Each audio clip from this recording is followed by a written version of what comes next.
Bonjour, donc je m'appelle Sébastien Scolameglio, je suis juriste et formateur pour ADN CSE. Donc j'ai été auparavant représentant du personnel dans une association de loi 1901 où j'ai effectué à peu près tous les mandats. Suite à ça, j'ai passé un diplôme de droit social à la Sorbonne et maintenant je suis juriste et formateur pour les représentants du personnel, mais aussi pour les syndicats, éventuellement aussi pour les salariés qui me sollicitent. Alors, voici comment réaliser ce webinaire. D'abord, qu'est-ce que burn-out et comment ça manifeste-t-il? Ensuite, on va dire quels sont les critères de reconnaissance d'un accident du travail et comment on peut l'appliquer au burn-out. Dans une troisième partie, nous allons parler de la procédure à suivre pour le salarié et également pour l'employeur dans ce type de situation, c'est-à-dire dans le cadre d'un burn-out professionnel. On va faire une petite partie sur quel est le rôle du CSE, le comité social économique, qui est l'instance représentative du personnel de l'entreprise, car le CSE a un rôle à jouer dans ce cas de figure. Et puis on terminera la présentation par présenter quel est l'intérêt de déclarer son burn-out en accident du travail et qu'est-ce que ça apporte comme intérêt pour le salarié. Donc on va commencer par le premier point. Qu'est-ce que le burn-out et comment ça manifeste-t-il?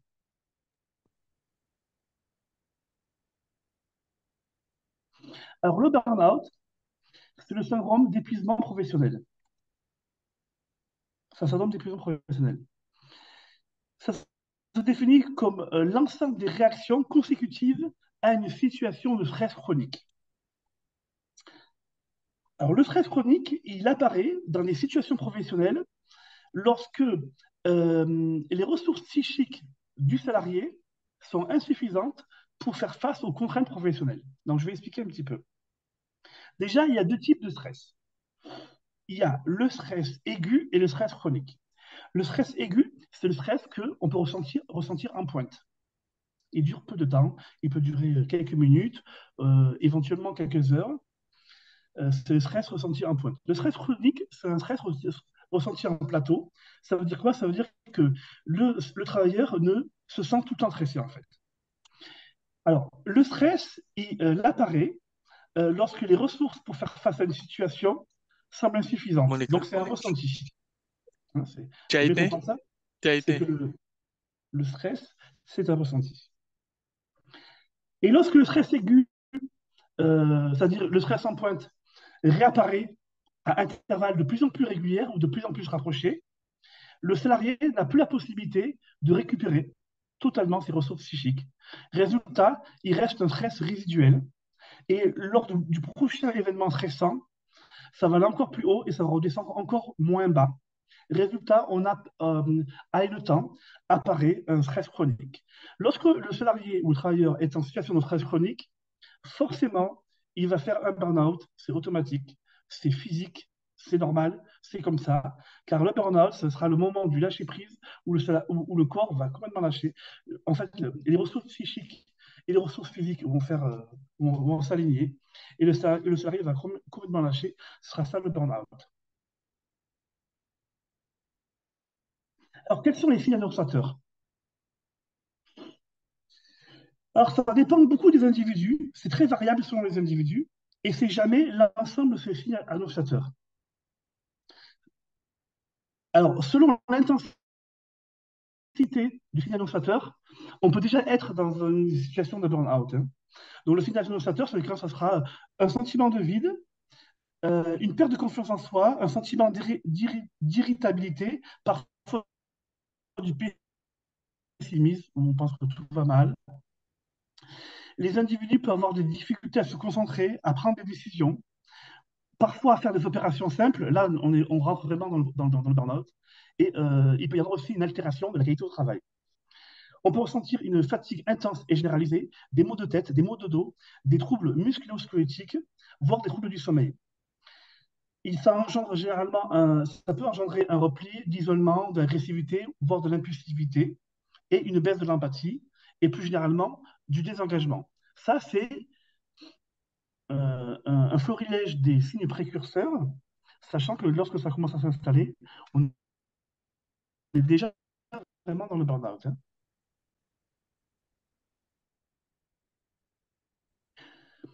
Le burn-out, médicalement parlant, c'est la dépression nerveuse ou une anxiété généralisée. Donc tout le monde peut très bien avoir un burn-out. Ces dernières années, on a entendu parler du fait qu'il était possible de faire reconnaître un burn-out comme maladie professionnelle. Or, c'est pas faux, mais ça reste très difficile. Il y a très peu dans la pratique de burn-out qui sont reconnus comme maladie professionnelle, car les critères de reconnaissance sont difficiles à remplir, notamment le fait qu'il faut apporter la preuve du lien entre la dépression nerveuse ou le syndrome d'anxiété généralisée et le travail.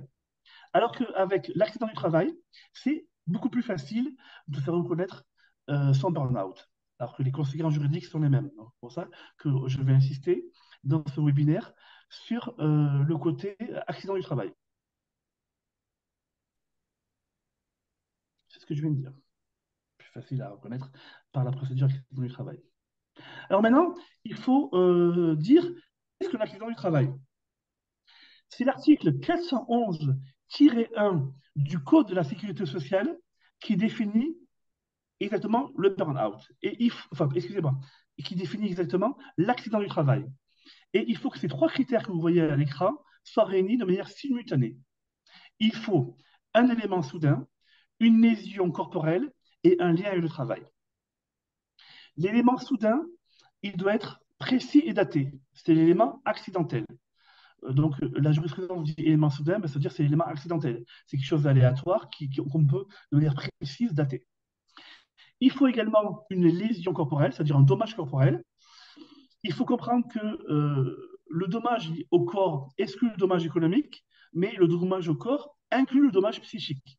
Hein, parce que l'esprit et le corps, pour un juriste, ça ne fait qu'un. Il n'y a pas deux choses bien séparées. Hein, le dommage physique ou le dommage psychique, ça reste un dommage corporel. Donc, on appelle ça dommage moral, bon, pour le dommage psychique.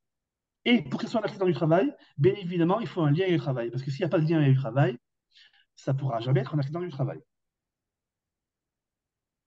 Ce qui est le plus débattu avec les employeurs ou en jurisprudence, c'est bien évidemment le lien avec le travail. Alors, parce que l'élément soudain, l'élément accidentel, il est présumé être établi à partir du moment où le salarié l'a dit tout de suite. La lésion corporelle, c'est-à-dire le dommage corporel, il sera établi à partir du moment où vous avez un certificat médical, c'est-à-dire que vous êtes allé voir votre médecin. Et le lien avec le travail, on va dire comment c'est établi. C'est présumé être, votre accident sera présumé être un accident du travail à partir du moment où vous aurez eu un accident pendant votre travail et sur votre lieu de travail. Hein. Donc, si les deux conditions sont réunies, le temps et le lieu, le lien entre l'accident et le dommage, en l'occurrence le dommage psychique hein, pour un burn-out, le lien entre l'accident et le dommage corporel sera présumé être vrai à partir du moment où l'accident a lieu en temps et lieu de travail. Et donc, la question qu'on se pose pour le burn-out, c'est qu'est-ce que c'est l'accident? Parce qu'on a compris qu'il y a un lien avec le travail, hein, sinon on ne parle pas de burn-out professionnel. On a compris que ce lien est facile à être établi à partir du moment où l'accident a lieu pendant le temps de travail et sur le lieu de travail. Hein. Il faut apporter la preuve quand les deux critères ne sont pas réunis, mais quand les deux critères sont réunis, le salarié n'a même pas besoin d'apporter la preuve. Et puis le dommage corporel pour un burn-out, c'est facile à établir. Hein. Puisqu'il y a un certificat médical, le salarié est généralement malade, donc il y a un certificat médical qui prouve qu'il est malade. Donc qu'est-ce que ça peut être cet accident? Alors, c'est la jurisprudence qui vient nous dire, dans la pratique, ce que c'est. Et ça a été reconnu par la Cour de cassation depuis 2003. Donc depuis 2003, on sait qu'un burn-out peut être reconnu comme un accident du travail. La première fois que ça a été reconnu par la Cour de cassation, c'était le 1er juillet 2003. Et c'était une dépression nerveuse soudaine. Alors, dans la jurisprudence, dans l'exemple, là, c'est une dépression nerveuse soudaine intervenue après un entretien d'évaluation. Ils ont dit que ça peut être pris en charge comme un accident du travail. Ça peut être aussi, en 2004, ça a été reconnu comme ça, des troubles psychologiques nécessitant un traitement consécutif d'un choc émotionnel peut être pris en charge au titre de la législation protectrice des accidents du travail. Donc, le burn-out, ça peut être un choc émotionnel. On est bien dans le ressenti. Le choc émotionnel, il doit être causé généralement par un fait. Hein, ça peut être des paroles, un geste. Les troubles psychologiques, c'est pour le dommage corporel, c'est pour prouver le dommage corporel. Voilà. Et dans le premier exemple du juillet 2003, c'était une salariée qui était en entretien annuel d'évaluation avec son responsable hiérarchique. Et lors de cet entretien annuel d'évaluation, le responsable hiérarchique lui faisait des reproches hein, par rapport au boulot qui était plus ou moins bien fait. Suite à ça, la salariée, elle n'a pas pu terminer en fait son entretien. Elle a dû quitter son lieu de travail et elle est allée voir son médecin. Son médecin l'a arrêtée. 15 jours plus tard, elle a envoyé un certificat médical à l'employeur disant qu'elle avait une dépression nerveuse. Et elle a demandé à ce que ce soit reconnu comme accident du travail.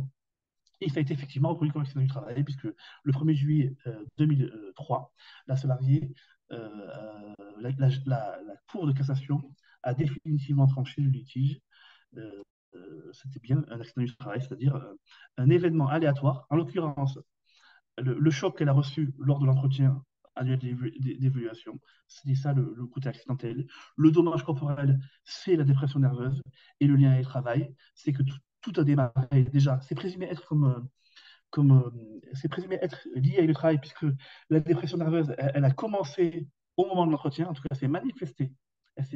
Elle s'est manifestée au moment de l'entretien. Et voilà, donc les trois critères sont réunis. Il faut en fait se rappeler en fait que les trois critères, un élément soudain, une lésion, un dommage corporel et un lieu de travail, et on peut l'appliquer à tout type de situation. Je sais que dans la pratique, pour les gens, un accident du travail, c'est un accident physique. On se coupe un doigt, on trébuche, on se fait mal au genou, c'est un accident du travail. C'est les trois critères sont réunis. Mais on peut se faire aussi mal à sa santé mentale, et c'est exactement la même chose, et ça a été reconnu depuis 2003.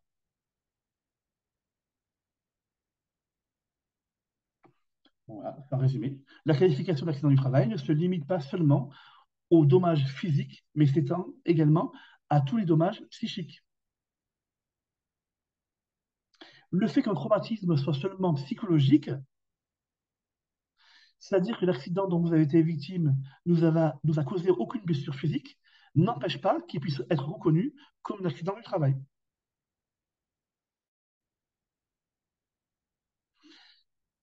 Il faut savoir que le simple malaise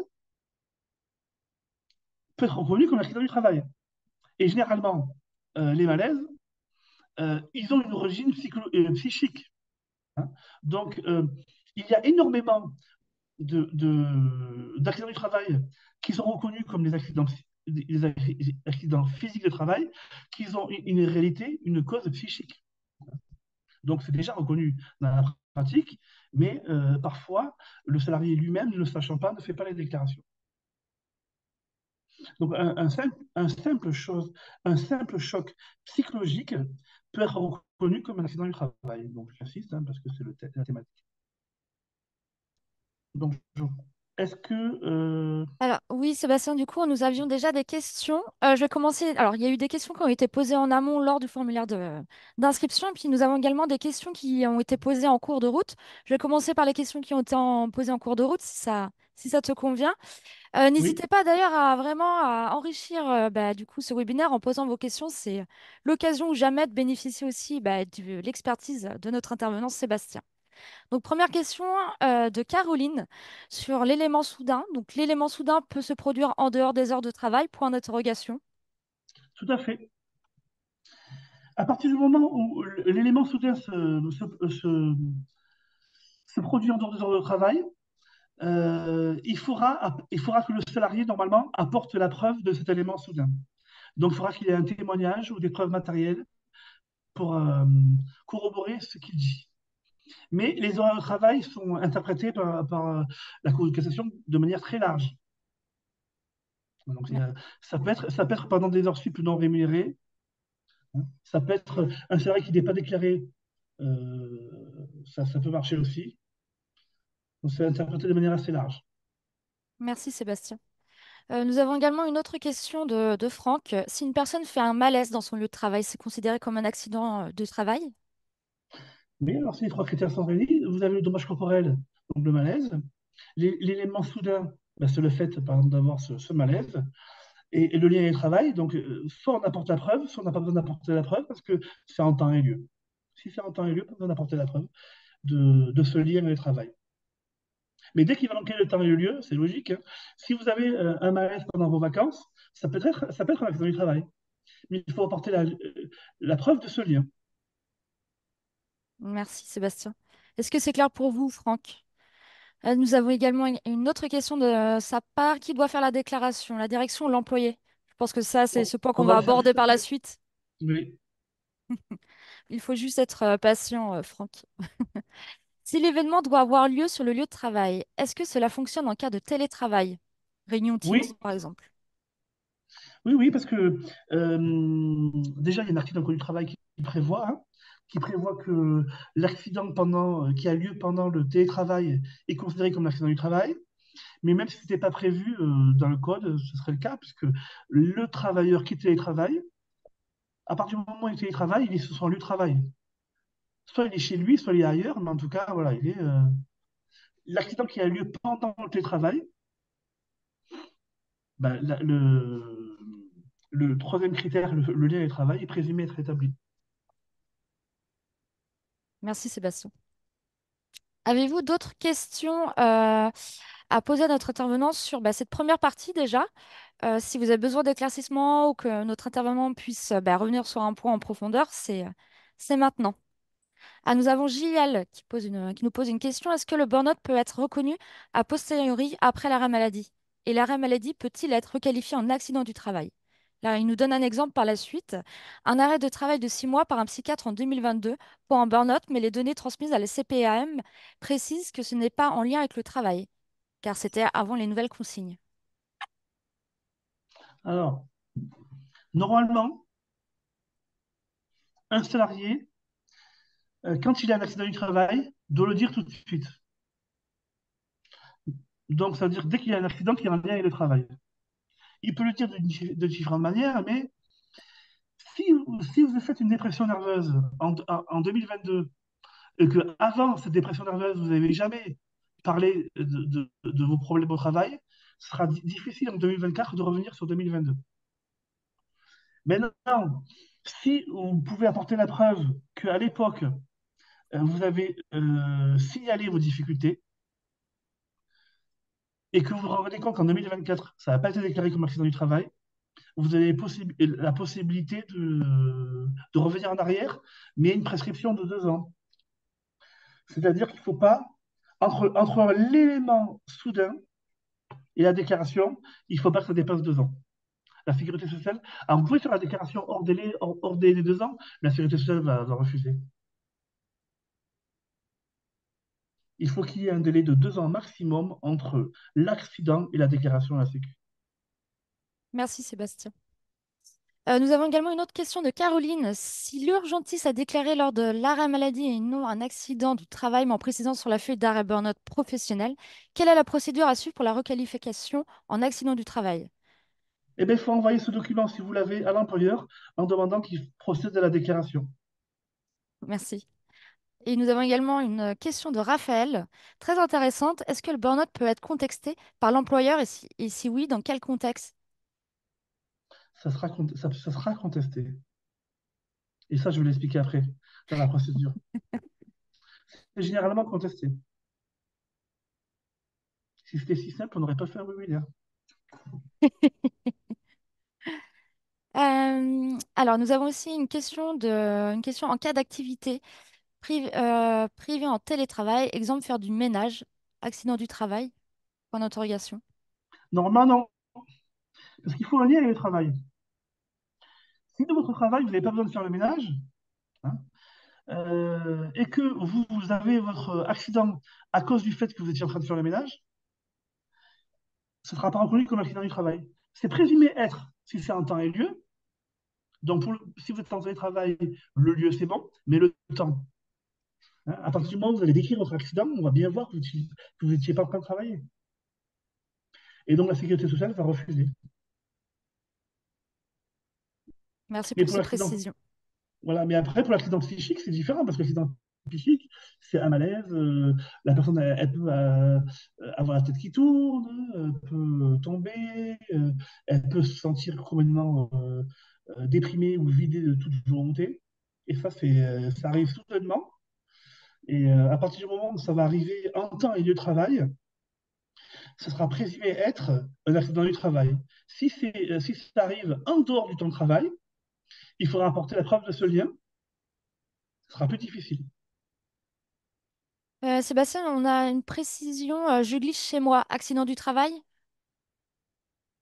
J'ai pas entendu la question. Je glisse chez moi. Accident du travail? Oui, si Ça compte. la personne est en train de travailler, oui. Nous avons également Françoise qui souligne, qui nous partage une remarque. Burnout et soudain me paraît un peu contradictoire. Ben, en fait, le burn-out, c'est pour ça que c'est intéressant. Euh, Ça arrive de manière progressive. Il y a des signes précurseurs. On ne fait pas une dépression comme ça, surtout quand c'est un lien de travail. Toutefois, le salarié, le travailleur, il se rend compte de son état à un moment donné. Alors, soit il ressent comme une généralisation de ces symptômes, soit c'est une goutte d'eau qui fait déborder le vase. C'est-à-dire que le salarié, il a toujours accepté qu'on lui, peut-être qu'on le prenne de haut ou qu'on lui parle mal, par exemple. Il a toujours accepté. Mais à un moment donné, la parole de trop va faire qu'il va craquer. Donc, ça dépend des cas de figure. C'est vrai que tous les... C'est pour ça que c'est difficile. Ça reste un peu difficile, l'accident psychique de travail, et peu reconnu dans la masse. Parce que le salarié peut très bien se sentir complètement vidé de toute énergie le matin, avec une impossibilité d'aller travailler. Et donc là, ce ne sera pas en temps et lieu de travail, donc il faudra apporter la preuve du lien. Mais le salarié, à chaque fois qu'il va craquer en temps et lieu de travail, il faudra vraiment qu'il fasse sa déclaration accident du travail. Mais le fait de craquer, ça peut être n'importe quoi. Ça peut être des larmes, ça peut être des cris, ça peut être un malaise, ça peut être un étourdissement, des maux de tête intenses. Non, c'est rien, à un moment donné, il peut avoir des maux de tête violents. Euh, généralement, c'est pas toujours le cas, mais généralement, les maux de tête, ils ont une origine psychique. Sinon, c'est vraiment une maladie du cerveau, c'est autre chose. Vous voyez. Mais même le problème, c'est que comment ça s'appelle, les causes psychiques et les causes physiques, elles s'entremêlent.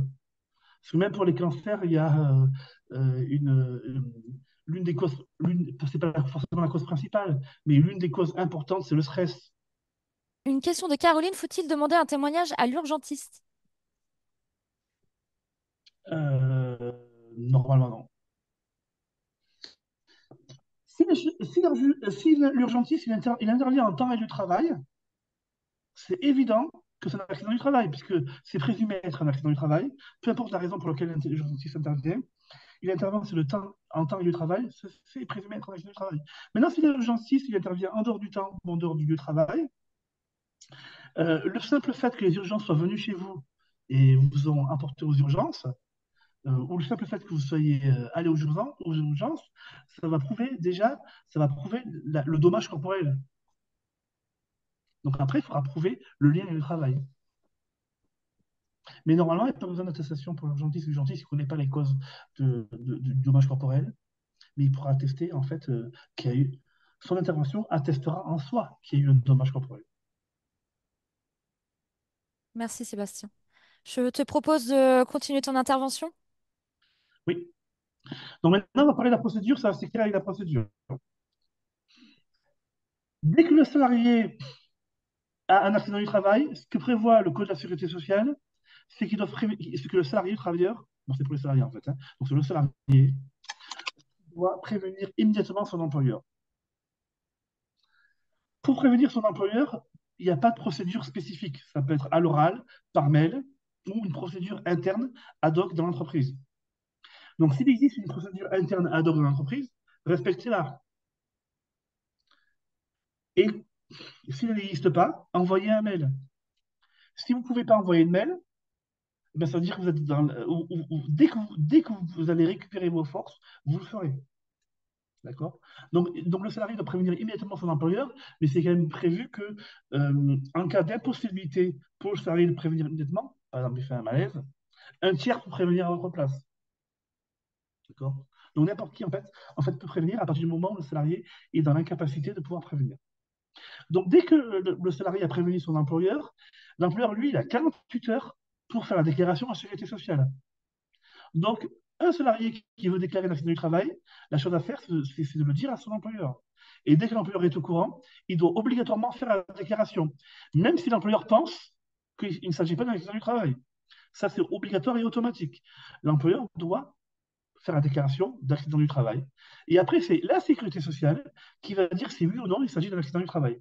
C'est la sécurité sociale qui décide, in fine, du caractère professionnel de l'accident. C'est pas l'employeur. L'employeur, lui, fait que la déclaration.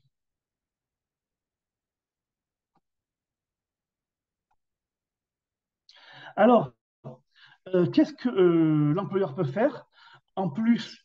Enfin, on vient de voir que l'employeur, il doit faire la déclaration, mais qu'est-ce qu'il peut faire en plus? Il peut, il peut émettre des réserves. Et normalement, les réserves, ça permet à la sécurité sociale de voir qu'il y a un doute de l'employeur. Normalement, les réserves, elles doivent porter que sur des considérations de temps et de lieu. Et éventuellement, si le salarié est en train de travailler ou pas. Mais c'est tout. Et c'est à ce moment-là que la sécurité sociale va pouvoir peut-être déclencher une enquête. Lorsqu'il s'agit d'un accident du travail psychique, dans la pratique, la sécurité sociale va déclencher une enquête. L'enquête, c'est quoi? C'est un questionnaire qu'elle va envoyer aux deux parties, au salarié et à l'employeur, pour que le salarié et l'employeur apportent des précisions de ce qu'ils savent sur l'accident du travail. Et passer un délai Alors, la sécurité sociale a un mois pour dire si c'est un accident du travail ou pas, sauf s'ils font enquête, ils ont un mois de plus. Donc, généralement, au bout de 2 mois maximum, la sécurité sociale doit se positionner et dire s'il s'agit d'un accident du travail ou pas. Et le rôle du CSE, les représentants du personnel. Le CSE a un rôle très important à jouer. Pourquoi il a un rôle très important à jouer? Parce qu'il est compétent en santé et en sécurité. Bien sûr, c'est l'employeur qui est garant de la santé et de la sécurité des travailleurs. Mais le CSE est compétent. Et notamment, il est prévu par l'article L2312-13 du Code du travail qu'en cas d'accident du travail, le CSE doit faire une enquête. Et l'enquête, elle sert à quoi? Elle sert à savoir quelles sont les causes de l'accident. Dans le cas d'un accident psychique de travail, le salarié fait un malaise, le salarié fait une dépression, le salarié considère que c'est en lien avec le travail. Donc, comme il considère que c'est en lien avec le travail, il prévient son employeur. L'employeur doit déclarer à la sécurité sociale l'accident du travail. Ensuite, la sécurité sociale a un délai entre 1 mois et 2 mois pour dire si oui ou non c'est un accident du travail. Mais normalement, le CSE doit être prévenu immédiatement, dès que la déclaration est faite par l'employeur. Comme ça, le CSE va pouvoir poser des questions à la victime et éventuellement aux témoins pour savoir quelles sont les causes de cet accident. Et ça vient renforcer en fait les déclarations du salarié lorsque le lien avec le travail est difficile à établir. Normalement, le lien avec le travail est très facile à établir quand l'accident a lieu en temps et lieu, puisque c'est présumé être. Mais il peut y avoir des dépressions nerveuses ou des syndromes d'anxiété généralisée qui se déclenchent en dehors du temps et du lieu de travail. Dans ce cas de figure, l'enquête du CSE va apporter vraiment une pierre à l'édifice du salarié. Donc non seulement le CSE a pour rôle de faire une enquête pour connaître les causes de l'accident du travail, mais en plus le CSE il a pour rôle de faire des préconisations pour éviter que ça se reproduise. Et plus il fera d'enquête, plus les accidents seront déclarés. Plus le CSE fera d'enquête, plus le CSE va monter en compétence pour faire de bonnes préconisations à l'employeur pour éviter que ça se reproduise. Donc, au-delà de votre propre cas individuel, le fait de déclarer votre accident du travail, ben, ça va générer le fait que ça sera plus protecteur pour l'ensemble des salariés. Et maintenant, il faut se demander aussi quel est l'intérêt de cette procédure. À quoi ça sert? Ça sert à beaucoup de choses pour le salarié qui est victime. Déjà, il est pris en charge à 100% pour tous ses frais de santé. Il n'a pas de délai de carence, il n'a pas d'avance de frais, il n'a pas de franchise. Un salarié qui est malade, eh ben, il est remboursé, mais pas à 100%, parce qu'il y a toujours une franchise. Il y a souvent des délais de carence pour les arrêts maladie, ce qui n'est pas le cas quand c'est un arrêt maladie consécutif d'un accident du travail. La deuxième raison pour laquelle il faut faire une déclaration quand on est salarié, c'est qu'en cas de dommage persistant, c'est-à-dire que le salarié n'arrive pas à récupérer, et bien le salarié va toucher une rente ou un capital. Ça, c'est pour les incapacités euh, permanentes. Voilà. Lorsque vous avez votre dépression, vous ne savez pas si vous allez pouvoir récupérer. Des fois, il y a des salariés qui récupèrent assez rapidement, et puis d'autres qui vont récupérer plus tardivement. Mais en plus, il y en a une partie qui ne récupéreront jamais 100% leur capacité psychique. Et dans ce cas de figure, vous allez toucher un capital, une rente, ce que vous n'aurez pas si vous n'avez pas fait la déclaration. Parce que c'est uniquement dans le cas de figure où il s'agit d'un burn-out professionnel et pas d'un burn-out personnel. Notre intérêt de suivre la procédure, c'est que le salarié qui a un arrêt maladie, de manière consécutive d'un accident du travail, il y a une protection spéciale contre le licenciement, mais uniquement pendant la durée de l'arrêt. Ce qui n'est pas le cas de figure du salarié qui a un arrêt maladie sans lien avec le travail. Dès qu'il y a un lien avec le travail, le salarié est protégé pendant l'arrêt maladie. Ça veut dire qu'il ne pourra être licencié que pour la faute grave ou que pour l'inaptitude. Notez bien, c'est les deux cas de figure, parce que les autres cas de figure sont illicites. Illicites, ça veut dire illégaux. Alors que le salarié qui a un arrêt maladie sans lien avec le travail, il peut être licencié pour tout motif, hein, sauf pour sa maladie, et pour tout autre motif. Donc ça protège en matière de licenciement. Ça permet aussi un doublement des indemnités de rupture du contrat de travail dans le cas d'un licenciement pour inaptitude. L'inaptitude, c'est quand le médecin du travail déclare que le salarié n'est plus apte à travailler, donc le salarié devient inapte. Et lorsqu'il est inapte, malheureusement, bien souvent, le salarié finit par être licencié pour inaptitude. Et bien, si vous avez déclaré vos accidents du travail, et si l'inaptitude est ce qu'on appelle une inaptitude professionnelle, ça va doubler les indemnités de licenciement. Donc, c'est quand même non négligeable. Et ça permet également d'avoir la possibilité pour le salarié de faire reconnaître la faute inexcusable de l'employeur. Alors, la faute inexcusable de l'employeur, c'est dans le cas de figure du burn-out où l'employeur était au courant de la situation professionnelle du salarié, c'est-à-dire il était au courant de ses difficultés professionnelles et n'a pas fait tout pour empêcher que le burn-out se produise. Et généralement, c'est le cas. Sinon, le burn-out ne serait pas produit. Donc, dès que l'employeur sera au courant des difficultés professionnelles du salarié, avant même la déclaration de l'accident du travail, l'accident psychique de travail, eh bien, ça permettra au salarié de faire reconnaître la faute inexcusable. Et la faute inexcusable, ça permet quoi? Ça permet au salarié d'être réparé de son entier préjudice. Ça veut dire quoi? Ça veut dire qu'il pourra être indemnisé de l'ensemble des préjudices qu'il s'estime être victime. Donc, il s'estime être victime. Et pas uniquement de ce que la sécurité sociale aura remboursé. Vraiment de tout. Donc, ça peut être le préjudice économique, par exemple. Parce que la sécurité sociale ne va rembourser que les frais de santé. C'est déjà bien. Mais le salarié peut très bien avoir une perte de chance d'évolution de sa carrière du fait de son accident psychique du travail. Et cette perte de chance, cette perte économique, eh ben, elle n'est pas indemnisée par la sécurité sociale, sauf à faire reconnaître la faute inexcusable. Et ça, c'est possible dans la pratique que si le salarié a déclaré son accident du travail. Voilà. Merci Sébastien pour ton intervention très riche et intéressante. Je t'annonce que nous avons encore des questions à aborder, donc je vais reprendre là où on était rendu. Donc, c'était une question de Thierry. Est-ce qu'un événement Oui. extérieur au travail, par exemple décès d'un proche arrivant en même temps qu'une pression excessive des conditions de travail, notifiée par écrit à l'employeur, provoque une profonde dépression avec non prise en compte de cette situation par l'employeur, peut être considéré comme un burn-out lié au travail? Je pense que oui. Toutefois, ce ne sera pas dans l'intérêt du salarié peut-être de parler du décès dans la famille. Il faut savoir que quand on dit que l'accident doit avoir un lien avec le travail, j'ai pas dit que c'était un lien principal, un lien suffisant. J'ai pas qualifié le lien. Donc, ça veut dire que n'importe quel lien permet de dire que c'est un accident du travail. Donc, il faut effectivement qu'il y ait des difficultés professionnelles et que cette difficulté professionnelle soit séparée du décès dans la famille.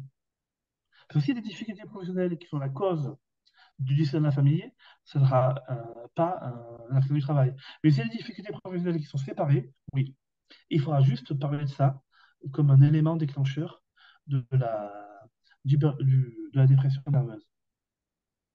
Merci Sébastien. Nous avons également une question très intéressante de Sarah. Quelle part accorder aux événements personnels, entre parenthèses non en lien avec le travail, et le caractère de la personne, plus ou moins sensible au stress, dans la définition du burn-out professionnel? En d'autres termes, qu'est-ce qui dit qu'un événement mineur au travail n'a pas été la goutte d'eau? Tout à fait. C'est pour ça que c'est bien le code de la sécurité sociale pour ça, pour l'accident du travail. Car il faut juste qu'il y ait la goutte d'eau, en fait.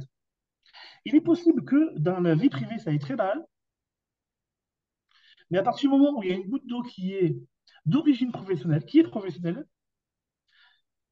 eh ben, c'est suffisant pour qualifier en fait le burn-out d'accident du travail. Il faudrait qu'il n'y ait aucun lien avec le travail pour que ça ne soit pas reconnu comme accident du travail. Mais dès qu'il y a un lien, même faible, ça sera reconnu. Donc, dans la déclaration, il faut vraiment ne pas faire état de toute source non professionnelle. Et si les sources professionnelles sont faibles, c'est pas grave. Il faut juste qu'il y en ait une. Alors, il y a une deuxième question dans la question, c'est de savoir aussi par rapport à la sensibilité de l'individu. Ben, ça, c'est pas un problème normalement, hein. Ça pose aucun problème, puisque la sécurité sociale va regarder s'il y a un dommage corporel, va regarder s'il y a un lien avec le travail, et va regarder s'il y a un élément déclencheur. Pour l'accident psychique de travail, ce qui manque le plus souvent, c'est l'élément déclencheur. Parce qu'il peut très bien avoir un lien avec le travail et un dommage corporel, c'est-à-dire une dépression. Mais s'il n'y a pas d'élément déclencheur, il faudra se tourner vers la maladie professionnelle. Dès qu'il y aura un élément déclencheur, il faut que l'élément déclencheur ne soit pas personnel. Après, si l'élément déclencheur est personnel, eh ben, on ne pourra pas aller sur l'accident du travail. Alors, c'est pas toujours possible, c'est peut-être que je ne l'ai pas dit, mais je vais le dire maintenant, c'est pas toujours possible que le burn-out soit reconnu comme un accident du travail. S'il n'y a pas l'élément déclencheur, c'est souvent ça qui peut manquer. Merci Sébastien.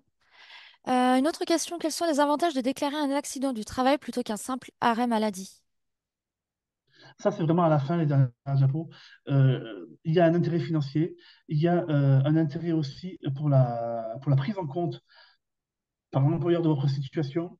Dans la pratique, des fois, l'accident du travail, ça va secouer l'employeur pour dire que pour qu'il prenne conscience, pour que l'employeur prenne conscience que votre situation est particulièrement difficile et ça l'oblige l'employeur en fait à réagir normalement. Non seulement ça permet au CSE de monter au créneau, bon, il faut qu'il y ait un CSE d'entreprise, hein. Parce que s'il n'y a pas de CSE d'entreprise, ben, il ne pourra pas monter au créneau. Mais même dans les petites boîtes, à partir de 11 salariés, il doit y avoir un CSE. Donc ça permet au CSE de monter au créneau. Et donc vous allez être appuyé par le représentant du personnel. Donc déjà, c'est un atout pour vous. Et le but des élus et du vôtre, c'est que ça ne se reproduise pas. Donc c'est de modifier les conditions de travail pour vous permettre un retour. Donc l'intérêt aussi, bon, il y a un intérêt financier, ça j'avais dit tout de suite.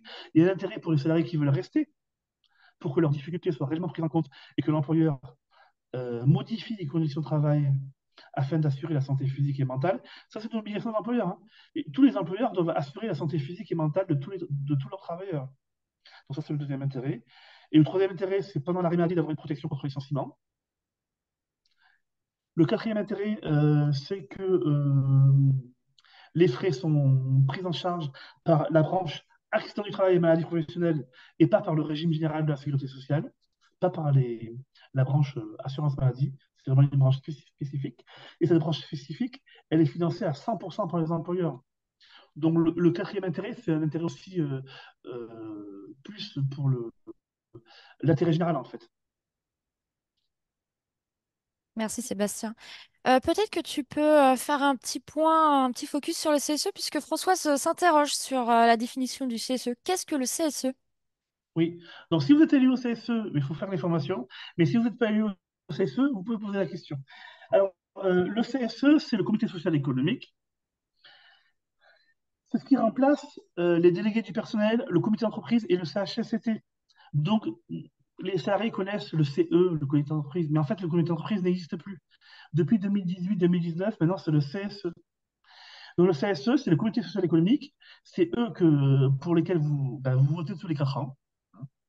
Ils vous représentent auprès de l'employeur.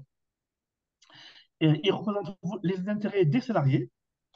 Et dans les intérêts des salariés, il y a le fait que les salariés doivent avoir une santé physique et mentale qui soit préservée.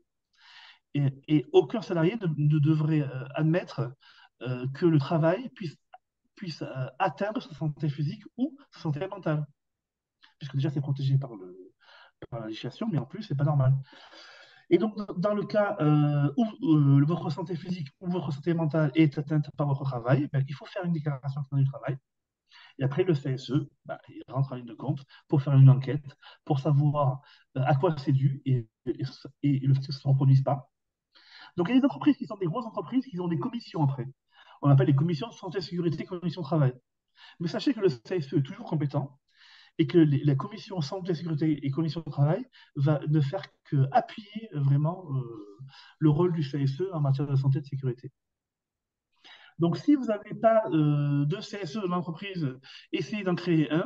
Et si vous avez déjà un CSE, ben, rapprochez-vous de vos élus pour qu'ils prennent en compte ces situations de santé et de sécurité au travail. Merci, Sébastien, pour cette synthèse. Nous avons également une autre question. Quel est le pourcentage de burn-out reconnu en accident du travail, en prenant en compte que la commission spécialisée chargée des maladies professionnelles ne facilite pas de manière générale la reconnaissance en accident du travail? En fait, les accidents psychiques de travail, ils sont cachés dans la masse des accidents du travail. Parce que il y a très peu de déclarations. Déjà, il y a une sous-déclaration généralisée pour les accidents physiques, mais pour les accidents psychiques, c'est encore plus vrai. Donc, il n'y a pas de. J'ai regardé sur les rapports publiés par la branche accident du travail et maladie professionnelle des causes d'accidents. Il faut savoir que pour eux, pour la sécurité sociale, il y a près de 50% des accidents du travail qui sont sans cause connue. Donc, il n'y a que la moitié des accidents du travail où ils connaissent les causes. D'accord? Quand on regarde des causes, c'est principalement des accidents de la route, des chutes, des agressions, des accidents liés aux machines. C'est que des causes physiques.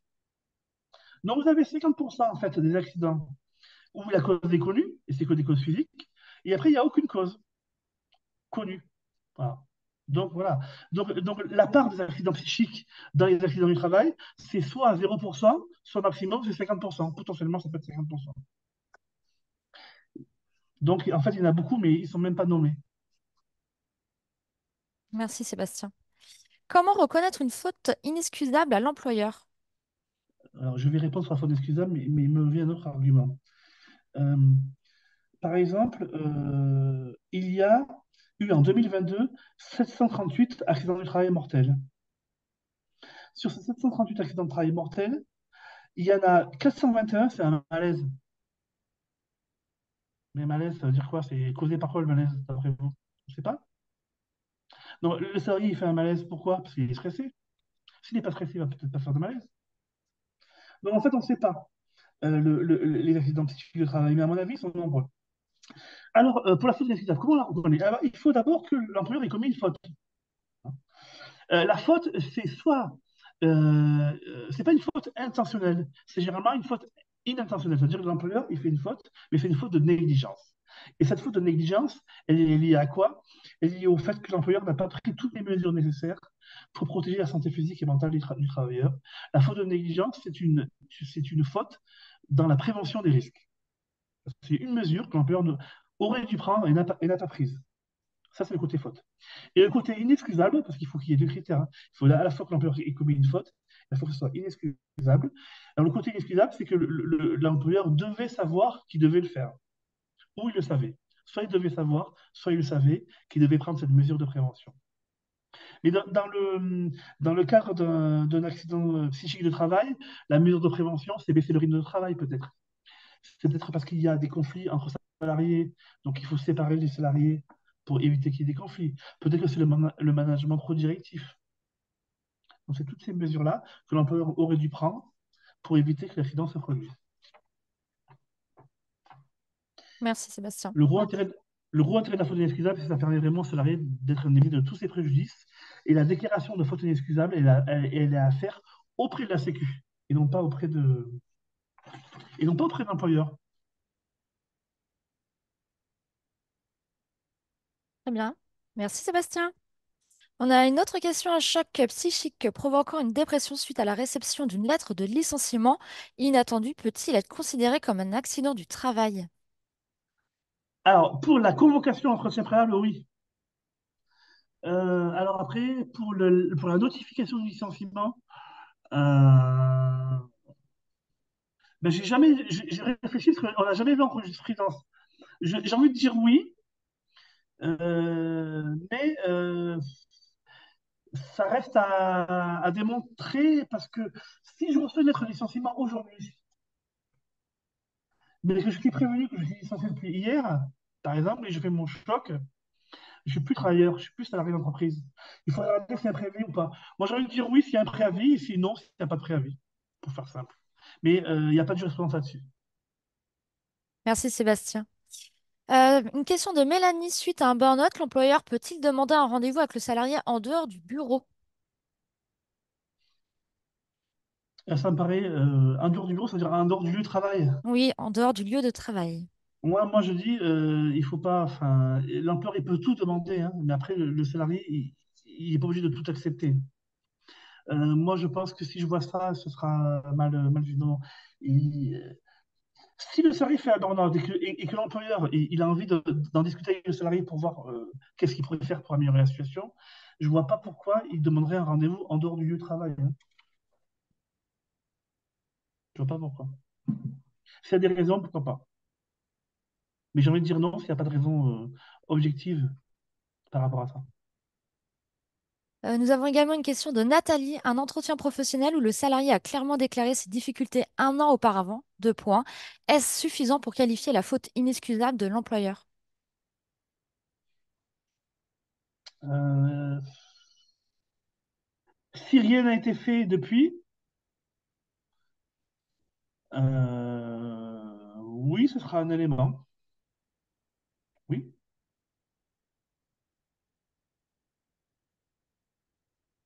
surtout Merci. si rien n'a été fait. Merci Sébastien.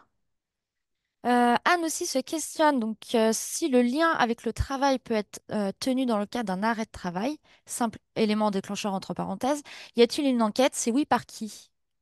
Est-ce que tu peux répéter parce que le début a été coupé? Si le lien avec le travail peut être tenu dans le cadre d'un accident du travail, entre parenthèses, simple élément déclencheur, y a-t-il une enquête? Si oui, par qui? Alors, à partir du moment où le salarié déclare un accident du travail, la Sécu, enfin, l'employeur doit déclarer à la Sécu. Il y a deux types d'enquêtes qui vont être déclenchées. Éventuellement, l'enquête de la Sécu, et ça, vous le saurez vite parce que vous allez recevoir un questionnaire. Donc, il faudra répondre à des questions. L'autre type d'enquête, c'est le CSE qui peut la déclencher. Il peut y avoir Alors, pour la sécurité sociale, il peut y avoir une enquête tout, pour, pour éventuellement savoir, avoir des renseignements sur l'élément déclencheur ou le dommage corporel. Et ça, c'est pour l'enquête de la Sécu. Et l'enquête du CSE, c'est pas une enquête sur ça, c'est une enquête pour savoir quelles sont les causes de l'accident afin que ça se ne reproduise pas. Est-ce que j'ai répondu à la question? Oui, je pense. Nous avons également une question. Un salarié en burn-out peut-il partir en vacances en dehors de son département? Oui, avec l'autorisation de la caisse, l'autorisation de la Sécu. Tout simplement. Et que faire si on a des membres de CSE qui ne sont pas impartiaux, c'est-à-dire qui vont minimiser ou nier le mal-être d'un collaborateur? C'est une question de Vicky. Hmm. Alors j'espère qu'il y a plusieurs élus au CSE, parce que vous pouvez passer par n'importe quel élu au CSE. Mais si tous les élus au CSE minimisent, eh ben, et que vous avez vraiment un mal-être, il faudra derrière les attaquer en justice, hein, parce ils sont complices. Hein. Ils sont complices parce qu'ils n'ont pas traité la demande du salarié. Le représentant du personnel, il représente le personnel, mais il représente aussi le personnel, même éventuellement si le personnel a tort. Hein. J'ai pas dit que le personnel avait toujours raison. Mais sauf que le personnel, il doit être représenté par des représentants. Et si les représentants, ils ne représentent pas, c'est une faute du représentant du personnel. Et nous avons Donc, également une question de Muriel. Qui prévient le CSE, l'employeur ou l'employé? ah, bonne question. En théorie, c'est l'employeur. Dans la pratique, c'est les deux, parce que souvent, les employeurs ne préviennent pas les CSE, ça dépend des entreprises. Mais normalement, l'employeur doit prévenir le CSE. Et moi, je vous conseille, dès que vous avez un accident du travail, à partir du moment, c'est un peu grave, hein, vous n'êtes pas obligé de le faire, parce que vous n'êtes pas obligé de le faire, mais dès que vous considérez que c'est un peu grave, il faut prévenir vos élus Merci et leur Sébastien. dire de faire une enquête s'ils ne savent pas. Et si ça part comment faire une enquête, il faut qu'ils contactent ADN CSE pour qu'ils apprennent à le faire. Merci Sébastien. Nous avons également une question. Un salarié est atteint d'une maladie cardiaque, même inconnue. Il fait un malaise cardiaque au travail. Est-ce un accident du travail? À partir du moment où c'est en temps et lieu de travail, il faudra que l'employeur et ou la caisse apporte la preuve de l'absence de lien. Il y a un lien. Le salarié, il est malade, il a une maladie du cœur. Toutefois, il a fait son accident en temps et lieu de travail. Donc forcément que le travail a interagi avec son corps et qu'il y a eu un lien avec l'accident. Quand c'est en temps et lieu de travail, c'est tout le temps reconnu. Maintenant, si le salarié il stresse chez lui à cause du boulot et à cause de ce stress, il fait un malaise cardiaque, ben là, il faudra apporter la preuve que le salarié, il a bien stressé à cause du boulot alors qu'il était chez lui. Ah, là, c'est pas évident. Merci Sébastien. Nous avons également une question d'Hervé. Est-ce que l'employeur pourrait endosser la notion de faute inexcusable s'il demande à un salarié de travailler à mi-temps pour deux clients, dont l'un d'eux exige que ce salarié soit disponible de fait à temps plein au motif qu'il est le lead de l'équipe? Oui, ben, moi je pense que oui. À partir du moment où l'employeur demande quelque chose à un salarié qui n'est pas normal, d'accord, après qui est inhabituel, qui n'est pas normal, voilà, c'est ça, et que derrière il y a une atteinte à la santé physique ou une atteinte à la santé mentale, pour le burn-out, ce sera une atteinte à la santé mentale, dans ce cas de figure, la faute inexcusable pourra être reconnue à partir du moment que on pourra démontrer que l'employeur savait ou devait savoir que ce n'était pas normal ce qu'il a demandé. Merci pour ces précisions, Sébastien. Nous avons également une autre question de JL. Est-ce que l'empêchement de faire son travail, par exemple en retirant les ressources ou moyens de travail adéquats, peut être valorisé pour requalifier des causes professionnelles ayant entraîné le burn-out? Tout à fait. On peut avoir un burn-out juste parce qu'on est convoqué par son responsable hiérarchique pour sans raison, je dis bien sans raison, on vous retire votre téléphone professionnel. Ben, ça peut faire un malaise, déclencher un malaise derrière, parce que sans raison. Et sans téléphone professionnel, vous ne pouvez pas travailler. Si on vous a donné un téléphone professionnel, vous en avez besoin. Et donc oui. Mais à partir du moment où il y aura une raison, hein, même s'il y a une raison, de toute façon, tout malaise qui est en temps et lieu de travail est considéré comme un accident du travail. Hein. Peu importe la cause finalement. Alors, nous avons une question de Roxane. Bonjour. Dans le cas où l'on est plusieurs à travailler ensemble, oula, excusez-moi.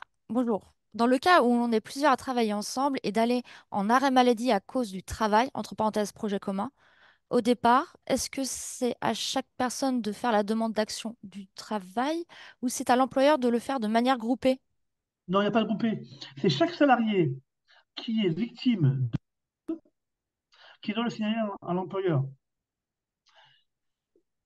Donc c'est pas groupé, non, non. C'est toujours individuel l'accident du travail. Merci Donc, Sébastien. donc le problème pour l'accident psychique, c'est vraiment l'élément déclencheur. Sinon, il faudra aller sur la maladie pro, et la maladie pro, c'est dur à faire reconnaître.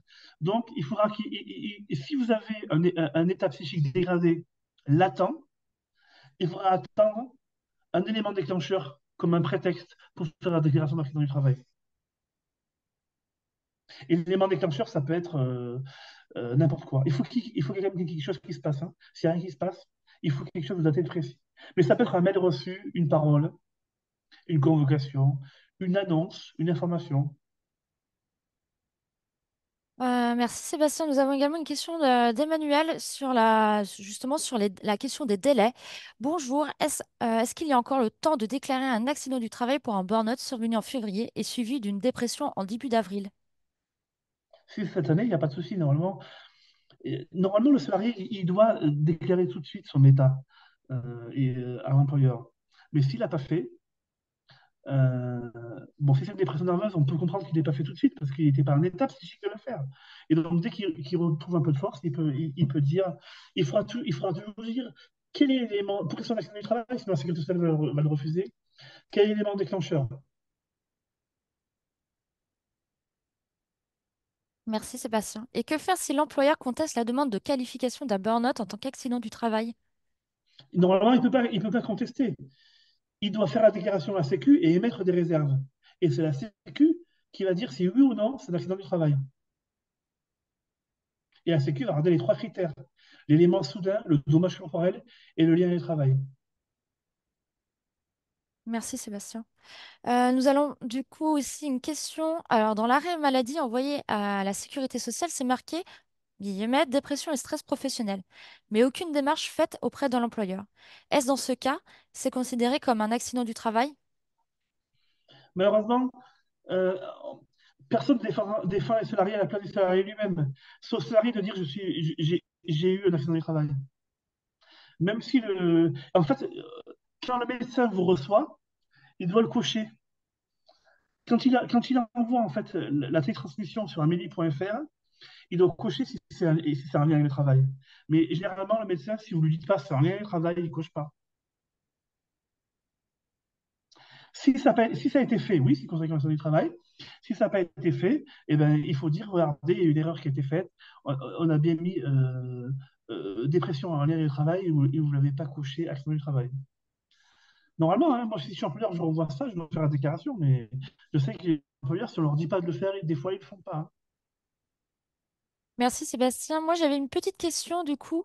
Comment anticiper le burn-out? Quelle hygiène de vie pourrais-tu recommander pour l'éviter et maintenir justement un équilibre vie privée, vie professionnelle? Eh ben, déjà, il faut savoir dire non. Deux, il faut savoir relativiser. Trois, surtout savoir relativiser et puis pratiquer le lâcher-prise, c'est-à-dire tout ce qu'on ne peut pas changer, on n'essaye pas de le changer. Donc il faut savoir ce qu'on peut changer, ce qu'on ne peut pas changer dans son environnement de travail. Et ce qu'on ne peut pas changer, ben, il faut laisser couler. Et ce qu'on peut changer, il faut faire en sorte de le faire. Mais si on n'arrive pas à obtenir les résultats obtenus, ou plutôt les résultats désirés, ben, il faut relativiser. Mais après, surtout, il faut beaucoup dormir. Moi, je pense que les gens qui ont des dérèglements psychiques, souvent, c'est causé par le fait. Le trouble du sommeil, le problème, c'est que c'est l'une des symptômes précurseurs, mais ça va engendrer vraiment le dysfonctionnement du cerveau. Le cerveau, pour qu'il soit en bonne santé, il faut qui se repose régulièrement, donc il faut beaucoup dormir. Pour beaucoup dormir, il ne faut pas stresser. Voilà, si on stresse, on dort mal. L'alimentation joue aussi. Donc, c'est vrai qu'il faut avoir une alimentation aussi équilibrée pour que le cerveau soit bien nourri et qu'il ait toutes les vitamines et tous les sels minéraux dont il a besoin. Et puis aussi, il faut trouver des sources de plaisir en dehors du travail. Parce que généralement, les gens qui vont faire un burn-out à cause du travail, c'est parce qu'ils accordent trop d'importance à leur travail, dans le sens où pour eux, c'est tout dans leur vie, ou tout, beaucoup de choses. C'est leur principale source de plaisir. Résultat, si la source se tarit à cause du fait qu'il y a une mauvaise ambiance de travail et dégradée, il n'y a pas de source de plaisir, eh ben, en fait, la dépression peut venir aussi de là. Donc, il faut multiplier les sources de plaisir. Nous allons répondre du coup, c'est la dernière question de Caroline, puisque du coup, on arrive à la fin du webinaire. Doit-on fournir à l'employeur le feuillet qui est donné à la CPAM sur lequel le burn-out professionnel est bien noté? Je pense pas. Je pense que. Ah, attendez. Si, je crois. Oui. Alors, pour les aspects techniques, je ne suis pas spécialiste. Normalement, ça se fait de manière dématérialisée. Euh, Dans votre cas, il faudra juste demander à l'employeur si un accident du travail a été déclaré. Mais de toute façon, si un accident du travail a été déclaré, vous le savez, hein, puisque c'est notifié par l'assurance maladie. Si c'est pas fait, il faut tout envoyer. De toute façon, il vaut mieux envoyer les choses en douce que pas envoyer du tout. Il faut faire un point avec les RH pour savoir si l'accident du travail a été déclaré. Et si ça n'a pas été le cas, il faut apporter toutes les preuves de votre accident, toutes les preuves que vous pouvez avoir, notamment ce feuillet. Ben, merci beaucoup, en tout cas, Sébastien, pour ces précisions. Nous terminons le webinaire.